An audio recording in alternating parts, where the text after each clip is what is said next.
Lauren. Thank you so much. I'm so pleased and humbled to have been able to do this and pray with all of you. Oh, it's our pleasure. We're so thankful you're here. Of So, course. would you care to share your rosary story? And Caroline Sure. said you had a conversion story as well. I didn't know if Yes. those. They do. I wish my conversion story is a little bit not very linear, but I'm going to try to reduce it to like something that makes more of a cohesive sense. But I was raised Southern Baptist. My dad is actually a Baptist minister. Okay. And so I grew up being a preacher's kid, and I had a wonderful upbringing. My parents are very faith-filled, wonderful experience in the church growing up. But for whatever reason, it just didn't sink in. And for me, it was always, I was the preacher's kid, and this was what I was supposed to be doing. So when I was able to go to college, I was like, I'm going to find myself. And I really bought into everything that the world tells you Yeah. about what you need. Casual sex, drugs, alcohol, all Right. of that. And I did that. It was, it wasn't working for me, but I was making it work through college, and I got into law school, and I was doing great professionally, top of my class, had really great prospects, but internally and personally, I was a wreck. I was falling apart, very depressed, anxiety to the point of, suicidal almost. It was really, really tough. And around that same time, I found out I was pregnant. Um, and in that one moment, where I think a lot of people maybe would have chosen badly for whatever reason, just enough of God's grace had broken through. And Mm-hmm. that was my baby. I'm going to keep this baby. And that was the turning point for me. That was really the catalyst of grace that set me down the right path. And so I named her Emily Grace. And when after I had her, I obviously had to start making better decisions now that I was a parent. And I ended up, God just starts working with you, and when He starts working, He works really fast if you let Him. Mm-hmm. And I met my husband, who was raised Methodist, and I just kept searching, and I was still struggling with a lot of shame and anxiety over how I had lived my life before. And so I was really searching for a way to try to calm those thoughts down. And so, a lot of people talk about mindfulness and meditation and stuff, but something about that just seemed sort of off to me. And I was like, well, maybe I Mm-hmm. can make this into like a Christian component kind of thing. And I was like, oh, those Catholics, they have a rosary, don't they? So I talked to one of my friends who was Catholic, and I was like, do you know about the rosary? And she kind of laughed. She was like, yes, I know about the rosary. So she talked to me about it, and she lent me one of hers because I was too nervous to go into an actual Catholic bookstore and buy one. I was like, they'll know I'm a fraud. I don't belong here. I won't know what I'm doing. Really silly stuff. So she lent me one, and I was so nervous about it. I sat down, I had all these books, and it felt like this Rubik's Cube because I was like, oh, there's mysteries, and then there's these different prayers. And so I'm Yes. sitting there, and I'm doing it. And I'm like, I hope my husband doesn't come down and find me, because I don't know how I'm going to have to explain to him that I'm doing this rosary thing. So I'm looking at it, and I'm like, okay, Apostles' Creed, that's good. I'm on board with that. Our Father, been saying that forever. The Hail Mary, this is actually all scripture verses. This makes sense. This isn't Right. weird or pagan or anything like that. And all the mysteries made sense too, until I got to, of course, the glorious mysteries of the Assumption. I had no idea what that was, or the coronation of Mary. Yes. So I had to start doing a lot of research to figure out, like, well, what is this, and what are we supposed to be doing when we're praying the rosary? And all of that just sort of snowballed into these other questions. And luckily, God put into my path a lot of very faithful, joy-filled Catholics at that same time. And I was just pounding them with questions. And the poor apologist at Catholic Answers probably answered like 50 things for Oh, me. really? Yeah. I was constantly on their website and listening to them on the radio whenever I was in the car, and just doing a lot of research and stuff. And finally, after after Easter and I guess 2017, it became very clear to me, like, I have to become Catholic. Like, where else would I go at this point? So I went to our parish priest and I said, look, I know y'all don't start RCIA until the fall, and then it would be next Easter before I could receive. But I was like, I can't wait that long. Like, I don't want to wait that long. I've been studying this for a year now, and like, don't let me be separated from this anymore. And he's a wonderful man. So he brought me into the church on the Feast of the Holy Name of Mary. On September, in September, I think 15th. Yep. So yeah, it was wonderful. And ever since then, it's just been a continued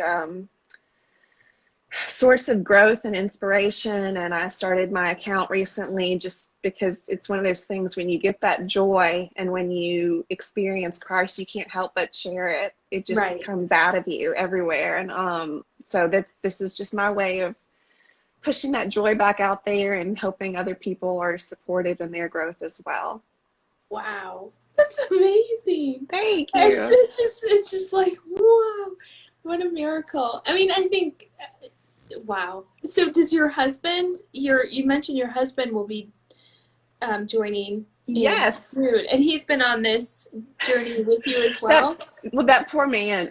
So he was raised Methodist, and we'd been married a couple of years by this point. And, of course, I'm going through most of this because I don't want to tell anybody I'm looking into the church yet, because I don't know if this is something I want to do.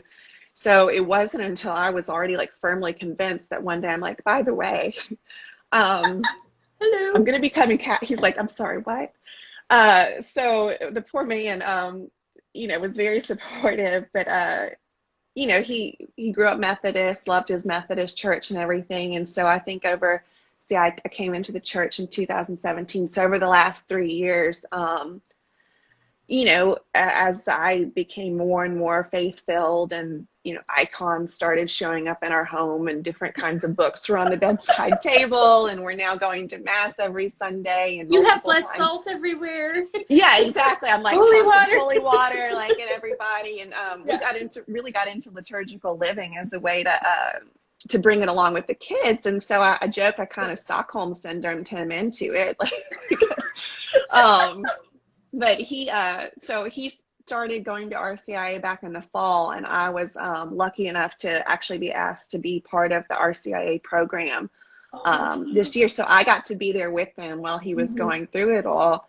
And it's been wonderful. It's been something really exciting and beautiful to watch grow in him. And as he learned, as Protestants, I don't think a lot of us either know or really understand that the Catholic Church teaches about real presence in the Eucharist.